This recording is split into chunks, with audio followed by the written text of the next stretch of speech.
Hey guys, welcome to my review of the MSR Windburner stove system. Before we start, let me mention that I received the sample from MSR for testing purposes, but I have no obligation to produce a review.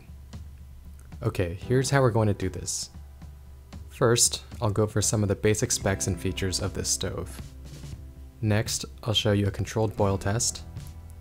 Then, we'll talk about what I like and dislike about this stove. Finally, I'll discuss the conditions where bringing this stove can be a good choice. The MSR Windburner personal stove system is a fully integrated stove and pot designed to work together to rapidly boil water or melt snow. The pot has a 1 liter capacity with a max fill line at the 600 milliliter mark. You can put more than 600 milliliters in this pot, but you will have to be careful as to not let it boil too hard and spill over. The stove has a radiant burner head that, once lit, is sheltered from the wind and outputs 7,000 BTUs to the heat exchanger built into the bottom of the pot. You can use the flame adjuster to control the heat output. It also has a regulator to help provide a more consistent performance under varying conditions. This pot, with all of its included components, weighs 16.4 ounces, or about a pound. However, you can leave certain items at home to reduce the weight further.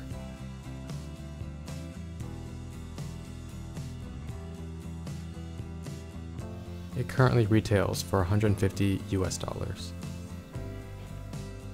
Here's a tip. If your stove ever stops working, start the troubleshooting by resetting the thermal trip mechanism. When the stove is cool and disconnected, turn the flame adjuster counterclockwise 2 full turns, insert the fuel canister stand leg or a similar object into this hole, and then rotate clockwise until you hear a click. This mechanism is intended to shut the stove off if it overheats. Okay, let's do some control testing. First, let's see how a targeted stream of air at roughly 25 miles per hour affects the Windburner's boil time and fuel consumption. As a point of comparison, let's see how the Soto Amicus stove performs under similar conditions. Note that this is not a perfect comparison because the Soto stove outputs 11,000 BTUs, while the MSR stove outputs only 7,000 BTUs.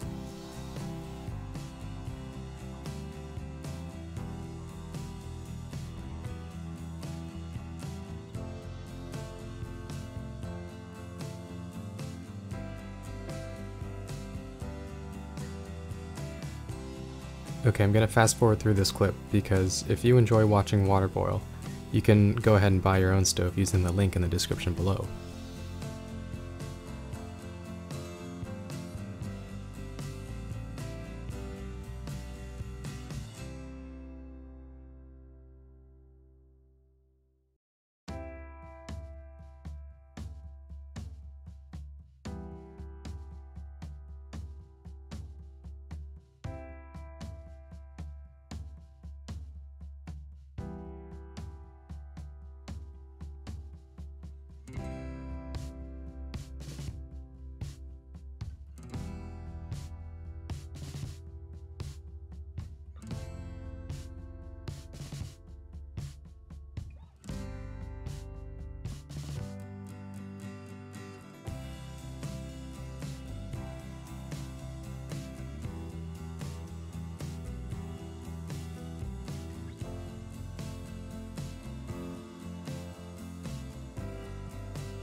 These results are fairly consistent with my real-world experience with these stoves. To sum it up, if you can isolate the effect of wind, then a stove with higher BTU will boil water faster. However, once you introduce wind, then the stove's design becomes critical to the boil time. The MSR Windburner has many features that I really like, so here they are. Wind resistance. As its name implies, the Windburner truly excels in the wind and has no equal. Its fuel consumption and boil times are hardly affected by moderate to heavy winds, which no other canister stove, except the MSR reactor, can claim. Fuel efficiency. This stove sips on fuel quite slowly. If you put your hand around the side of the pot, you won't feel much wasted heat going into the surroundings. Speed.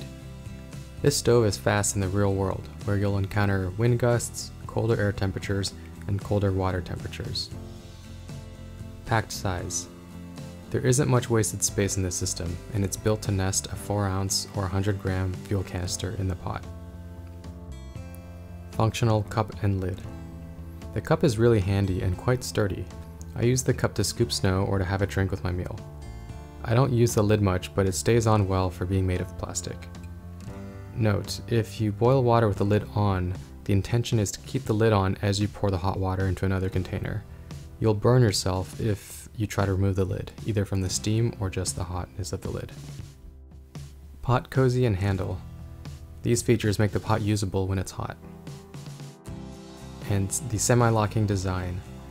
Sometimes I need to readjust the surface that my stove is sitting on, so it's nice to be able to give it a partial twist and lift up the stove and pot together so I can readjust. Where do I think the stove comes up short? I think there's two things. The first is a lack of a built-in ignition. Under strong winds, you may struggle to light the burner head before you're able to get the pot on it. A built-in igniter could potentially solve this problem. Since an igniter is not included, I typically use a fire steel when I'm in really cold conditions, and this is added expense and added weight. The second weakness is the stove's simmering capability.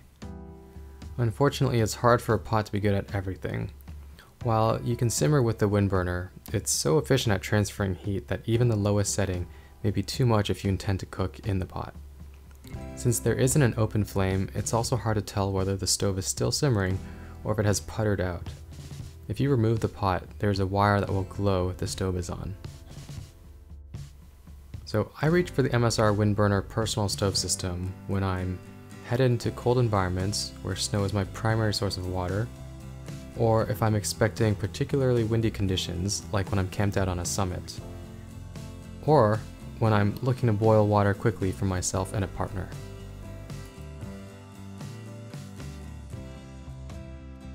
I really enjoy taking an independent and unbiased approach to gear testing, and I think that good gear can improve your outdoor experience. I test a lot of gear, but I only produce video gear reviews for products that I think are best in class, because, frankly, it takes a long time to make these videos. Whether I purchase the gear myself or receive a sample for testing, I'm never under any obligation to produce a review. I hope you can benefit from these reviews. If you have any questions or comments, please go ahead and leave them down below. Cheers.